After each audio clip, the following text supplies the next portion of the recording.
Non, sur les blessés, t'as toujours Marié. Alors, Marié est blessé, mais reprend les entraînements avec nous. Mais on est loin de reprendre la compétition parce qu'il y a toujours une douleur sur des appuis forts, donc c'est toujours embêtant. Ça devient usant pour lui et problématique pour nous parce qu'on se prive d'un élément supplémentaire dans l'effectif. Bon, bref. Naïef Aguerd est toujours plâtré. Il se fait déplâtrer le 5 décembre, donc on en approche la semaine prochaine. Et il partira en rééducation juste derrière. Donc on ne le reverra pas chez nous, je pense, en 2019. Sinon, Ngonda a toujours une trace à l'IRM, donc out pour ce week-end, forfait pour ce week-end. Ouais, Montpellier, ouais, de fortes chances aussi. Après, on va une durée de rien, parce que des fois, on a des jolies surprises. Et sinon, est-ce que j'ai fait le tour? Pour Sénou, Sénou, il s'entraîne avec nous normalement depuis fin de la semaine dernière. Et totalement depuis début de semaine. Et Hamza aussi a repris progressivement. On l'a léger un petit peu hier, mais on aurait dû l'avoir aujourd'hui, mais il y a eu un petit souci perso qui l'a empêché d'être parmi nous. Mais on espère l'avoir pleinement dans toute la séance demain. Donc le juge de paix sera demain, il pourrait être opérationnel pour ce week-end. Et pas de suspendu pour ce match-là. Alors Alex, il a été passé un examen chez le neurologue aujourd'hui qui a donné le feu vert pour reprendre de l'activité à plein. Donc écoute, que des bonnes nouvelles, beaucoup de retours, ce qui fait un peu beaucoup de joueurs sur le terrain d'un seul coup. Mais non, c'est bien, c'est très bien. Je suis content d'avoir un peu plus de matière pour la semaine à 3 matchs qui se profile. On se méfie avec une double raison, c'est que Hénin, c'est une équipe qui est très performante à domicile. Quand même, sur les 7 matchs disputés, c'est 5 victoires de nul. Donc ça, c'est quand même un paramètre à prendre en compte.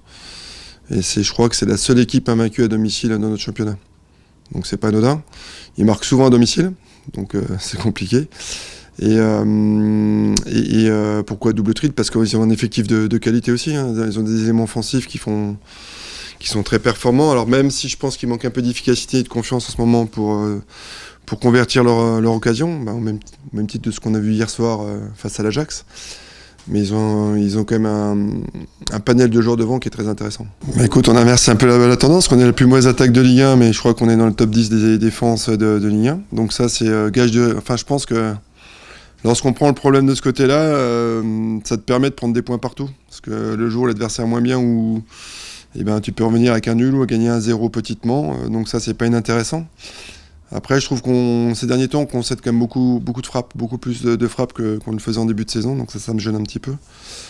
Il va falloir qu'on y pallie un peu, et puis l'autre versant, c'est qu'on doit être plus efficace devant le but, mais écoute, je l'ai dit avant le dernier match, et on a marqué 2 fois contre Rennes, donc c'est pas inintéressant. Encore une fois, je pense qu'il faudra faire montre de patience avec mes joueurs offensifs, parce que Hénin, ils ont eu du mal à enchaîner les matchs, pour cause de blessures ou pour cause d'état de forme, on va dire, défaillant. Et ça reste des jeunes joueurs qui découvrent le niveau de la Ligue 1. Quoi. Donc je suis un peu répétitif de ce côté-là, mais voilà, on finit par marquer, c'est plutôt bon signe. Ouais, on a rectifié le tir, on avait beaucoup frappé en début de saison, notamment, je me rappelle, sur les matchs de Saint-Etienne, de Toulouse, où c'était impressionnant sur le nombre de frappes qu'on avait eu. On a très peu cadré et très peu marqué. Et là, on est en train de rectifier la balance, alors...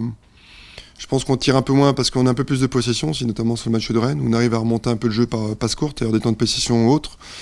Et on frappe dans des conditions qui sont plus à même d'amener un but. Donc on frappe pas pour frapper. Et je pense que les 2 buts qu'on a marqués montrent bien cet état de fait. Quoi. C'est que le petit Chouillard déclenche au bon moment et Fred Samaritano déclenche dans une position, on va dire, peu confortable, mais... dans une position qui peut amener un but, et c'est le cas, donc ça c'est intéressant. Et je pense qu'on rentre plus facilement dans la surface adverse, et je vous rappelle que 9 buts sur 10 sont marqués dans la surface, donc c'est plutôt bon signe quand on rentre dans la boîte. Écoute, je trouve que le match de Rennes était vraiment sympa à ce niveau-là, c'est que j'ai bien aimé le jeu combiné qu'on a pu faire à l'approche de la surface adverse, c'est ce vers quoi on tend. Et je pense qu'on montre une jolie progression depuis peu. Après, j'aimerais qu'on la montre à l'extérieur. Pour moi, on l'a trop peu montré à l'extérieur. On l'a fait à Reims, mais plutôt avec un jeu de contre-attaque. À Monaco, on a pu le faire, mais c'était vraiment du box-to-box de chaque côté. On était ouvert des 2 côtés, donc c'était un match plutôt sympa à voir, mais un peu trop ouvert pour moi. Donc après, il faut qu'on trouve juste le milieu, et puis qu'on soit un peu plus audacieux à l'extérieur. Et aujourd'hui, c'est ce qui me manque un petit peu. Je trouve qu'on montre vraiment deux visages un petit peu opposés, diamétralement opposés, et j'aimerais qu'on rectifie un petit peu le tir à l'extérieur. Je pense que ça sera un vrai test, parce que déjà, je pense que défensivement, il va falloir qu'on soit présent. De toute façon, à l'extérieur, il faut gêner l'adversaire pour effectivement espérer ramener des points. Mais par contre, j'oublie pas non plus qu'il faut faire preuve de maîtrise pour faire reculer l'adversaire. Je prends toujours l'exemple des vagues qui reviennent sans cesse. Au bout d'un moment, l'édifice s'écroule. C'est ce qui arrivait ces dernières années à Dijon. Il y a 2 ans, on souffrait de ça. Et je pense qu'il faut, à un moment donné, faire peur à l'adversaire. C'est montrer qu'on est capable de lui faire mal avec le ballon. Sinon, psychologiquement, je trouve qu'on s'arc-boute sur notre but et puis ça revient sans cesse, quoi. Donc, à un moment donné, tu montres de la fébrilité et l'adversaire, toi, c'est un peu comme les prédateurs qui sentent l'odeur du sang. Ils appuient là où ça fait mal et à un moment donné, on finit par se liquéfier. Et moi, j'aimerais qu'on impose ces temps de position à ses adversaires. Donc, à Lille, ça va être compliqué, parce que c'est une équipe qui est très performante à domicile, comme je vous l'ai dit tout à l'heure, et qui prend très peu de buts, malgré tout, si on oublie souvent ce versant-là, notamment à domicile aussi. Et j'attends de mes éléments offensifs fassent preuve de la même initiative qu'à domicile. À domicile, moi, le petit Chouillard, Cadiz quand il se présente, Tavares éliminé en 1 contre 1, caler des ballons. Et j'ai l'impression qu'on a une patate chaude de temps en temps à l'extérieur. On a l'impression qu'il faut tout faire vite. J'ai l'impression qu'on doit faire preuve de plus de lucidité et de patience. C'est ce qui nous manque par moment. Et oui, alors ça revient sans cesse. Et à un moment donné, ça devient compliqué. Les vagues sont venues aussi à Lyon, les dernières demi-heures où ça revenait sans cesse. Alors, c'est des adversaires de taille XXL, mais bon, quand je vois le Lille d'hier soir en mode Ligue des Champions, ouais, ça a de quoi faire peur, parce que je trouve qu'ils sont très performants, notamment à la récupération du ballon. Ils se projettent très très vite vers l'avant. Et ça, c'était un peu leur marque de fabrique l'année dernière. Ça le reste cette année, même si Nicolas Pepe n'est plus dans les cartons et que Ikoné et Bamba aujourd'hui ne sont pas aussi efficaces que l'année dernière, mais ça reste quand même leur marque de fabrique, et pour les contrer, ça peut être compliqué. Mais voilà, pour revenir à ce que tu disais, pour éviter que les vagues reviennent sans cesse, il faut nous aussi qu'on les soumette à des déferlantes. Et j'ai bien aimé ce qu'on avait fait à Reims à ce propos, parce qu'on avait j'ai eu la sensation qu'on était acteurs du jeu. Et j'aimerais qu'on le montre plus souvent. Alors il y a sûrement ce versant psychologique, et par contre aussi en revoyant un petit peu sur ces matchs-là, j'ai pu disposer de tout mon effectif.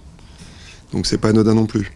Donc le réduire simplement à l'envergure de l'adversaire serait un peu réducteur.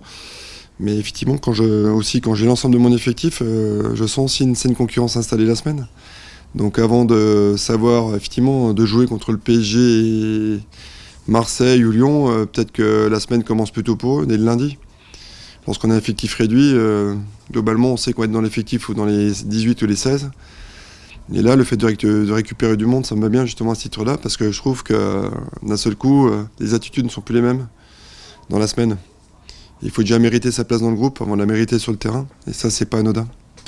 Ouais, alors je pense qu'il faut. Moi, j'ai remarqué qu'on fait mal, surtout sur les premières temps de possession de balle. Je te donne l'exemple du match du PSG.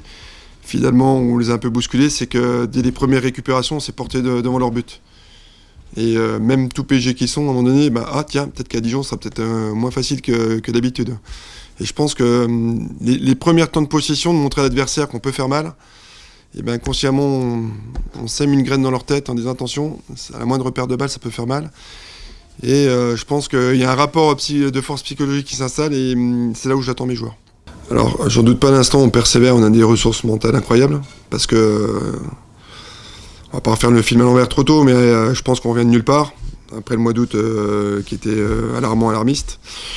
Et donc aujourd'hui, mes joueurs, je trouve qu'on acquis ce caractère à travers cette épreuve, je pense. On s'est construit dans la douleur.